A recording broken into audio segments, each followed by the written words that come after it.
Maybe your startup is not feeling, maybe you've just not found the sweet spot.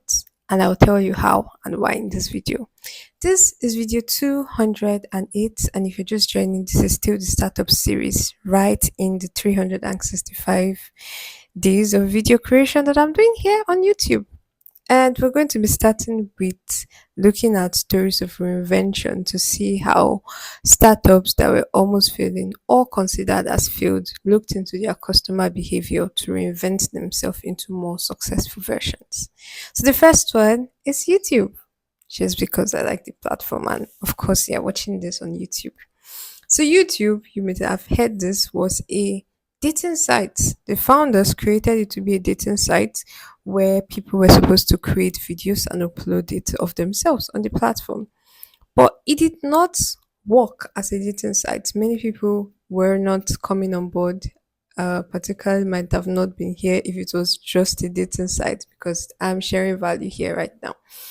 So, what they did was that they observed that the people who were using the platform were uploading random videos. Literally, on YouTube, you can find cat videos, someone boiling egg that has millions of views, and all of those things.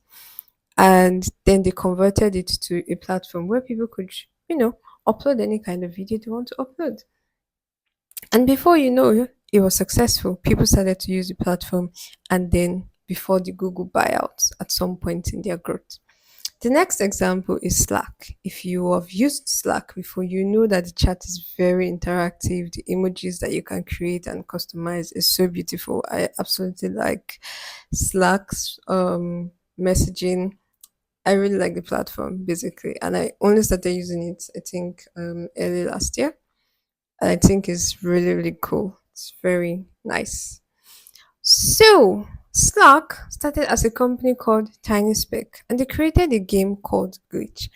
Now, the game was not successful. Like they didn't get people gaming as much or enjoying or using the platform.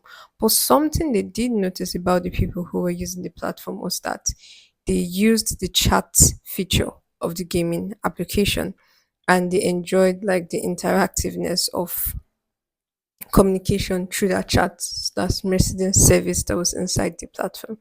Now, if you're wondering how can you know what people are doing in your platform, there are tools that track that. An example of that is Hotjar. With Hotjar, you can see how people interact with your application, see where they're having challenges or where they feel stuck, and then you can use that in your feedback loop to do things that better. The essence of this video is just for you to maybe look into your startup and reinvent and don't conclude it's a failure. Look deeper, study your